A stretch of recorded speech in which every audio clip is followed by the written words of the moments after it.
Hello everyone and welcome back. I'm Duke Silver. Today we're going to be playing Hercules.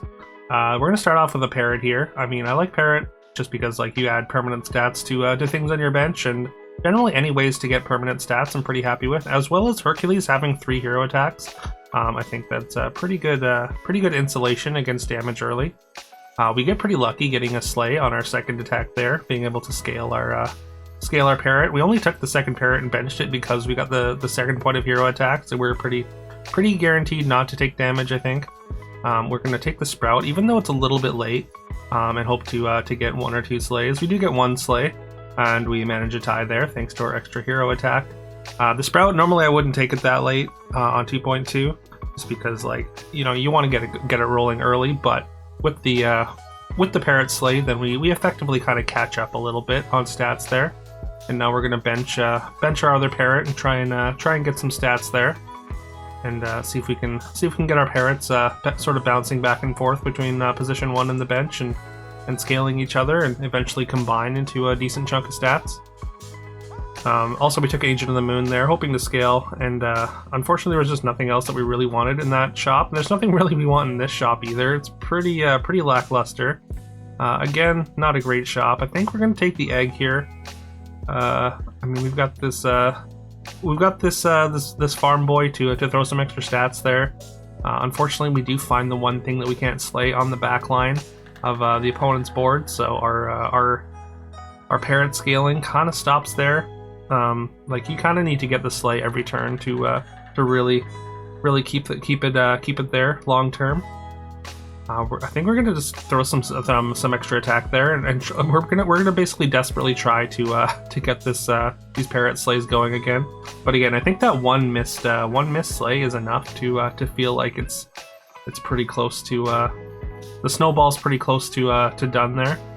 We're gonna take a second sprout again, very late, but I think combining it is still worth it. It's gonna accrue stats for at least a couple of turns. We have picked up a second egg. Egg's so much riskier now that it's gone forever after 2 deaths. So fortunately, we were able to keep our egg alive over the last few combats, and we only have 1 death combined, and we're going to be able to combine them. So we get 3 more deaths out of it now. So we can throw it in the front and use it as a big stat wall here for our Agent of the Moon. A lot of people playing parrots. I think parrot's probably a pretty underrated unit. I've seen a lot of people kind of trash parrot as kind of a unit you don't want to take, except on very specific heroes. But I mean, being able to attack your opponent's boosts super early in the game is pretty good, actually. And the scaling for things in your hand is actually a lot more relevant than I think people really give it credit for. You do have to kind of pick your spots. You can't just be playing down all the time. Just to get scaling with your parrots, but if you can find those spots, then I think it's very good. I mean, maybe very good is a little bit of an overstatement, but I think it is good. Unfortunately, it looks like we're not going to be able to slay anything on the opponent's board here with our position 1 parrot. So we're going to bring in a Tengu. We're going to attack the back line, but this one can actually slay all 3 things back there. We were 2 out of 3 to slay, I suppose, there. Unfortunately, we do take a loss. Fortunately, it's not golden damage, so we're at 25 still. And still have yet to proc our first half of our hero power.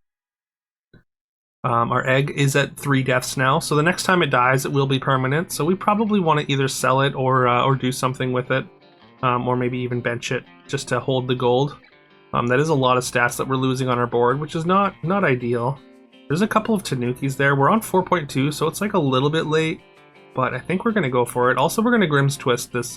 Grimm's Twist this egg, and we got the crew member in the shop. And yeah, I think we do want one of these Tanukis as well. Just a matter of what to sell, and I think we're gonna we don't care about combining this parrot anymore. It's just taken far too long, so I think we're gonna sell the parrot and our shield page there, and throw the Tanuki in. Tanuki probably should have been on the bench, and then we summoned that, but for some reason I decided to throw it in. I was running out of time. I think I wanted to get the what do you call it, the sprout on the bench to summon, but just didn't have time. And yeah, we do drop below 20 here, which I mean doubles it. We get a ton of stats out of our first hero proc here. So I mean, all these slay stats that we've been getting and sprout scaling we've been doing, they have added up here, and we are going to get we did get a pretty big what do you call it, infusion of stats. We're choosing between Crescent Blade, Divine Messenger, and the Elemental Swords. Honestly, all three are pretty viable there, although we've got the Mimic, and no support, so Divine Messenger probably the least likely one, but I decided to just go for it and take the Mimicked Crescent Moon here. We take another loss and drop down to 11, so we are pretty we're not in a great way here. And the reason I took the Crescent Blade is because that Nocturne was in the shop and we did lock that there. So I figured the triple slays with our Nocturne would hopefully be enough to like start scaling our board a little bit, generating some stars. I took this BLT hoping to get like some guaranteed slays out of it, but we do need to get at least one more attack on there. With the Slamulet there, we could get it up to 5, but we need one more attack. And fortunately, we take our roll. I considered selling down for the other Slamulet that was in the shop because it adds a little bit more extra attack, but just too much to sell. So ended up rolling and finding a sword that does give us enough to slay with our BLT, and we do get to slay. So now it can slay naturally. Managed to tie that fight, stabilizing a little bit here on 11. We are against Dio though. Dio is a little bit scary, of course. I mean, Dio and Midas have, of course, just have like pretty much full golden boards at this point. Dio is basically Midas light. Like it's a little bit more RNG heavy, but if you hit the right things on Dio, it's kind of impressive. The buff to Dio has been very significant. It's still hard to tell if it's like too much at this point, but it's a lot. We do find a Core Fusion, and we're just going to throw all those stats onto our Nocturne. That's going to enhance the size of the stars that we generate with Nocturne, as well as protect it against potential opposing parrots. And yeah, we get enough stars there to get another tie, allowing us to hold on to our second half of our hero power a little bit longer. And we get another Core Fusion, and I have to choose between Alpha Tanuki and the Golden Narc here. I think we're going to eat the Tanuki. I just didn't think it's kind of run its course, and it's a little bit extra stats compared to the Narc, which is only 20/20, and the Tanuki has a little bit more than that. And I think like I said, the effect has pretty much run its course, so those extra stats are just a little bit more valuable to get onto the Nocturne. We've got it up to 98 health and 70 attack already, so we're generating roughly 20 power stars, 320 power stars per slay. So yeah, this Nocturne has turned into an engine all on its own here, giving us another angle of attack. Unfortunately, we don't really get too many slays on our front line there. We get a couple, and it's enough. Even just a couple slays is enough to generate enough stars to chew through the opponent's board there and get us a tie. And we get to find another Woman in the Moon. Unfortunately, we haven't found a second Sea Witch or another Nocturne at this point. Or even a second Young Tengu, I think I would have taken at some point. At any point, really. Consider the other Slamulet, but 4 gold is pretty expensive when we need to add so much more to our board. Again, another Sea Witch or another Nocturne would be a huge pickup for us. Considered the chair there, but I think we just kind of have to leave our backline exposed. Our like outside of Scam, like I mean, our Nocturne can pretty much handle whatever they attack into the backline with at this point. We do manage to completely neuter their board by taking out their Romeos with a BLT and then a flying attack, leaving them with very little stats on the Romeo Juliet setup there, and knocking Midas out into 5th there. Looks like we got a full Scam board on Treasure Hamster here. So traditionally, I think Scam is pretty good against Slay, because usually your backline is like pretty bad. Like usually your backline is all just Slay enablers. But I mean, with these giant stars that we're making, as well as the size of this Nocturne and the 2 ranged characters on the back, like I think we're actually set up pretty well against Scam. I mean, of course, we can attack the backline pretty well. The BLT doesn't matter against Scam. Neither does the Woman in the Moon. Those stats, I mean, well, they can matter a little bit, but more often than not, those you just want ranged against Scam. We do get to pair up our Woman in the Moon at least. We're not going to play it though. I think the Spider is just better. I think having less things that can kind of 2 for 1 or 2 for 0 against those multiple succubuses is better. And once again, yeah, our stars just chew through the scam summons there, and we managed to knock the scam player out. I don't think we care about another BLT in this spot. We don't really want to triple it. Like, there's not too many 5s that we really care about at this point. I mean, of course, we want to upgrade our Nocturne and our Sea Witch, but like the treasures are a little bit of an afterthought at this point. I think Magic Scarf is probably the treasure that we want the most. That doubles our auras.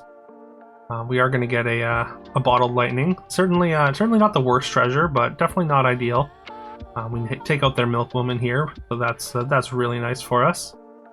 And their summon chain just isn't quite enough, and we managed to knock out Dionysus, even with kind of a greedy setup. I felt like we were just a lot stronger than them. That's why I played the second Nocturne instead of playing the very large ranged Agent of the Moon. I don't think we can get away with that against Scam, though. We just want to get as much range in as possible. We're going to take this flying item as well.